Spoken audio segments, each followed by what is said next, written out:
전 세계가 신종 코로나 바이러스 때문에 몸살을 앓고 있습니다. 대체 이 바이러스는 어떤 녀석인 걸까요? 적을 알고 나를 알면 백전백승. 매주 화요일 우리가 놓치고 있었던 신비한 과학의 세계, 과학을 품은 뉴스, YTN 사이언스 이혜리 기자와 함께 알아볼게요. 안녕하세요. 안녕하세요. 네. 아니, 앞서서 우리 웬수 캐릭터 듣고 정말 빵 터졌어요. 어떻게 괜찮나요? 목소리 너무 매력적이에요. 지금 6817 청취자님 혹시 윌수 이렇게 보내주셨는데 웬수입니다. 웬수. 그리고 0677 청취자님 너 가공지능 위젠 너 까불지 마 현지님한테 이렇게도 보내주셨는데 네. 너무 귀여워요. 네, 웬수와 함께하는 오늘도 웬수 코너 매일 기대해 주시기 바랍니다. 아니 이번 주는요 신종 코로나 바이러스 얘기 안 할 수가 없겠어요. 네, 맞습니다. 지금 전 세계가 정말 이 신종 코로나 바이러스 확산을 막기 위해서 안간힘을 쓰고 있는데요. 중국 내 사망자는 400명을 넘어섰고요. 확진자도 2만 명이 넘은 상황입니다. 국내는 이제 현재까지 16명의 확진자가 발생했고요. 우리 정부는 우선 일주일에서 한 열흘이 이번 그 신종 코로나 바이러스의 중요 고비가 될 것으로 보고 있습니다. 맞습니다. 이 기간 동안 방역 또 확산 방지에 총력을 기울여서 더 이상 확산하지 않길 모두가 바라고 있는데 이 신종 코로나 바이러스가 쭉 이제 지켜보니까 전염력이 정말 막강한 것 같아요. 네. 이 바이러스에 관한 특징들, 그중에서도 이 바이러스가 변이가 잘 일어나는 그런 종류다 이런 얘기를 들었는데 그래서 이렇게 좀 치료랄까요? 뭔가 확산을 잡기가 어려운 걸까요? 네, 그렇습니다. 먼저 이 바이러스에 대해서 이해를 하시면 좋을 것 같은데요. 바이러스는 유전자 구조에 따라서 변이를 아주 잘 일으키는 RNA 바이러스와 그렇지 않은 DNA 바이러스로 구분합니다. 네. 말해주셨듯이 신종 코로나 바이러스는 변이를 잘 일으키는 RNA 바이러스입니다. 여기서 또 한 가지 보통 이제 균과 바이러스를 자칫 이렇게 혼동하실 수도 있는데요. 네. 균은 그러니까 미생물, 그러니까 일종의 어떻게 보면 생명체로도 볼 수 있지만 바이러스는 균과는 달리 독자적으로 살아갈 수가 없어서 항상 동물이나 식물, 사람을 숙주로 삼아서 살아가게 됩니다. 이런 바이러스 가운데서도 이 변이를 잘 일으키는 RNA 바이러스, 이 바이러스는 숙주인 동물 그리고 사람 사이의 감염도 일으키게 되는데요. 네. RNA 바이러스가 변이를 잘 일으킨다는 점에서 참 까다로운 존재라고 할 수 있습니다. 인류가 아직 정복하지 못한 에이즈 바이러스 역시 RNA 바이러스일 만큼 인류에 참 큰 숙제를 남기는 존재라고 볼 수 있을 것 같아요. 네, 일단 이제 짚어주신 게 균은 독자적으로 살아남을 수 있지만 바이러스는 뭔가 숙주, 네. 기생해서 살아야 한다는 거잖아요. 네. 그래서 동물을 매개로 이제 퍼지게 되는데 RNA 바이러스는 사람 사이의 감염이 발생하기도 한다는 거. 근데 예로 들어주신 게 지금 에이즈예요. 에이즈는 정말 예전부터 있었던 거고 많은 사람들이 퇴치를 위해서 노력하고 있는데 이게 아직도 안 되는 건 거잖아요. 네, 그렇죠. 그러니까 방금 에이즈 말씀드렸지만 우리가 가장 흔하게 알고 있는 RNA 바이러스는 이처럼 좀 치료하기가 까다로운 질병을 유발하는 경우가 많아요. 네. 대표적으로는 독감을 일으키는 인플루엔자 바이러스가 있는데요. 네. 참고로 이 독감 바이러스가 가장 변이가 잘 일어나는 바이러스이기도 합니다. 이 세계보건기구와 미국 질병통제예방센터가 사망자 수를 근거로 집계한 세계 10대 전염병 가운데 8개가 RNA 바이러스에 의해서 발생을 할 정도로 이 전염병과의 전쟁은 곧 RNA 바이러스와의 전쟁이다라고도 할 수 있겠습니다. 네, 이제 말씀하신 대로 지금 발음도 어려워요. RNA, DNA는 많이 들어봤는데 네. 이 RNA 바이러스 정복하기 어려운 이유가 변이를 많이 시키기 때문인 건 거죠? 네, 그렇습니다. 변이로 인해서 이 바이러스를 예측하는 게 참 어려워요. 일단은 변이 자체가 언제 일어날지를 알 수도 없거니와 변이로 인해서 이 바이러스가 어떻게 정말 변하게 될지 예측하는 것이 쉽지 않기 때문에 치료제도, 백신도 쉽게 개발하기가 어렵습니다. 그렇군요. 이 코로나 바이러스가 변이를 일으키면서 동물에서 사람으로 옮겨갔다고 얘기를 해주셨는데 이 동물 통해서 사람으로 이렇게 전염이 된 거는 앞서서 사스나 메르스 통해서도 저희가 확인을 했었잖아요. 메르스는 뭐 낙타 매개로 해서 그런 거였고, 그리고 또 이번에 사스나 메르스 그리고 코로나 역시 네. 이 바이러스 숙주가 박쥐다 뭐 이런 얘기도 좀 나왔거든요. 네, 그렇습니다. 뭐 사스의 경우에는 박쥐가 가지고 있던 바이러스가 사양 고양이에게 전파됐다가 이제 사람에게까지 전염이 된 사례고요. 메르스는 박쥐가 낙타에게, 또 에볼라 바이러스의 경우에는 박쥐가 원숭이에게 각각 이 바이러스를 옮긴 사례입니다. 이번 신종 코로나 바이러스 역시 이제 박쥐가 숙주라는 분석이 또 나오기도 했습니다. 아, 메르스가 낙타로 저는 지금 인식하고 있었는데 박쥐가 또 낙타에게 옮긴 그쵸. 그런 거였네요. 낙타는 약간 중간 숙주, 중간 매개체 역할을 했던 거죠.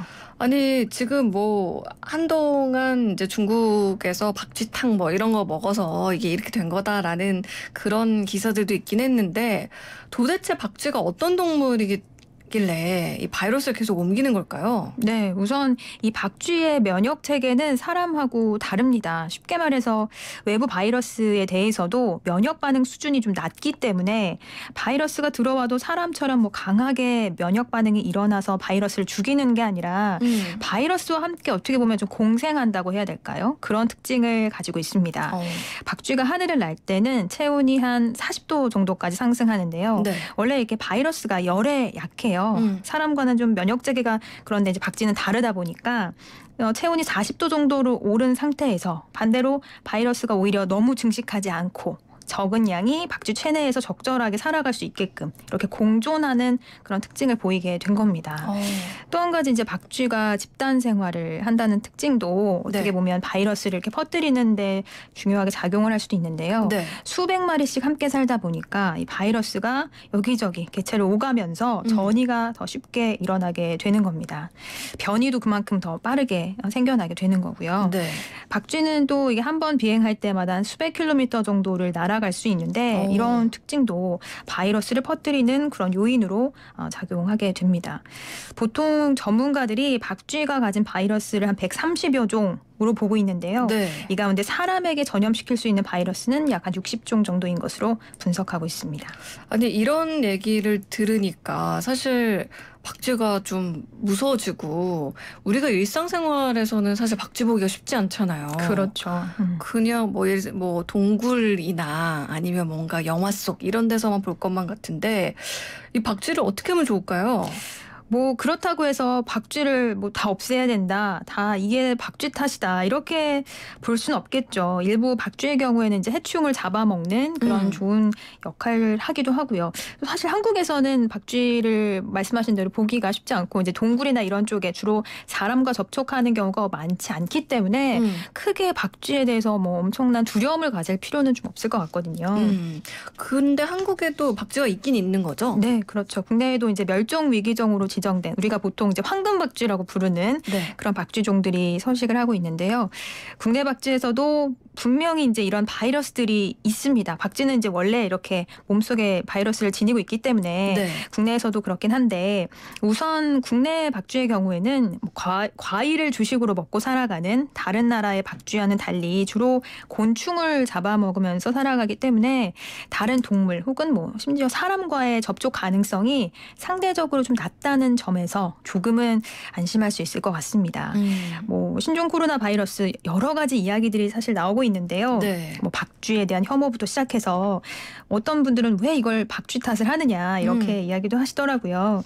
박쥐에 대해서 그런데 우리가 이런 분석을 내리고 이런 특징들을 파악을 하는 이유는 박쥐 탓을 해서 다 박쥐를 뭐 없애자 뭐 이런 의미가 아니라 박쥐에 대해서 미리 알고 또 박쥐들이 보유하고 있는 바이러스가 어떤 건지 그 데이터를 가지고 있으면 백신 개발이나 치료제 개발에 도움이 될 수 있기 때문입니다. 지금 뭐 국내에서도 이 메르스 사태 이후로 굉장히 박쥐에 대한 연구를 활발하게 진행하고 있거든요. 네. 이런 연구들이 박쥐에 대한 혐오가 아니라 박쥐에 대한 이해, 또 나아가서는 질병을 정복하는 길로 이어질 수가 있는 거겠죠. 네. 요즘 뭐 신종 코로나 바이러스로 가짜 뉴스도 참 많고요. 그렇죠. 또 이렇게 막연하게 굉장히 불안감에 휩싸이신 분들도 많을 텐데, 이 청취자분들께서도 떠다니는 그런 정보들을 그대로 그냥 일방적으로 수용하는 것이 아니라 어떤 것이 사실이고 어떤 것들이 좀 왜곡이 됐는지를 따져보셨으면 좋겠습니다. 네, 사실 말씀하신 것처럼 불안한 상태이기 때문에 이런 가짜 뉴스라던가 아니면 확인되지 않은 정보들이 사람들에게 더 믿음을 줄 수도 있는 그렇죠. 그런 상황일 것 같기도 해요. 뭐 저도 뭐 이러니까 더 전염이 잘 된다더라. 특히나 조심해라. 막 이런 이야기들을 주변에서 많이들 보내주세요. 네. 볼 때마다 나는 혹시라도 만약에 감염이 된다면 약도 못 먹고 치료도 못 받을 텐데 어떻게 되나. 그렇죠. 근데 이런 두려움이 막 배가 되더라고요. 또 아마 청취자분들도 내가 사는 지역에서 확진자가 나왔다던데, 혹은 내가 일하는 곳에서는 수많은 사람들이 함께 일하는 곳인데, 뭐 등등등 여러 가지 이제 걱정을 갖고 계실 거예요. 네, 사실 그 마음도 충분히 이해가 돼요. 그래서 사실은 그냥 일상 정말 너무 많이 들으셨고 흔한 얘기일 수 있겠지만 손 씻기나 마스크 쓰기 정도의 어떤 기본적인 수칙을 더 잘 지키려고 하는 좀 기본에 충실한 것들을 지켜내는 것이 일단 최선의 노력이 아닐까, 예방책이 아닐까 싶어요. 네. 8897 청취자님, 무차별한 개발로 박쥐 서식지를 위협하는 인류에 대한 엄중한 경고입니다. 같이 살아가야지만 평안한 지구가 되죠. 라고 이렇게 보내주셨는데, 사실 이런 바이러스가 창궐할 때마다 좀 드는 생각이, 뭐 이런 우리 인류가 또 자초한 게 아닐까, 뭐 이런 생각이 가끔 들기도 하고요. 네. 3482 청취자님, 많은 거 배웠습니다. 요즘 바이러스에 대한 많은 지식 배워서 고맙습니다. 라고 이렇게 보내주셨는데, 아무래도 또 많은 분들이 관심을 가지고 네. 또 뭐 배우고 신경을 쓰다 보면 뭐 정부뿐만 아니라 전 세계적으로 또 이런 말씀하셨던 것처럼 뭐 백신이라던가 치료제라던가 이런 게 더 개발되지 않을까, 뭐 이런 생각이 듭니다. 네. 그리고 제갈모님께서 질문을 하나 보내줬는데, 근데요, 박쥐를 먹는 나라들에서 요리나 약재로 해서 먹는다고 하잖아요. 네. 가열을 해서 먹는 건데 그 가열 과정에서 어떻게 죽지 않고 바이러스가 남아있을까요? 라고 이야기를 해주시기로 했거든요. 우선 전문가들은 이 가열된, 그러니까 뭐 조리가 된 박쥐 내에서 바이러스가 있을 거라고 보지는 않고요. 다만 이제 이게 뭐 시장이나 이런 쪽으로 유통이 되는 단계에서 뭐 이렇게 살아있는 상태로 운반이 되거나 유통이 될 수 있기 때문에 그런 상태에서 이제 바이러스가 퍼졌을 가능성이 있다라고 보는 거죠. 그러니까 그 요리 자체에 어떤 바이러스가 있다라고 보기에는 사실은 어렵고요. 네. 아무래도 또 우한에서 진원주로 알려진 게 화난시장이 그런 야생동물을 거래하는 곳이라고 하니까요. 네. 네. 오늘 또 RNA 바이러스 말이 좀 어렵긴 했어요. 네. 박쥐가 가지고 있는 바이러스들에 대해서 또 이야기 나눠봤습니다. 과학을 품은 뉴스 YTN 사이언스 이혜리 기자와 함께했습니다. 오늘 말씀 고맙습니다. 감사합니다.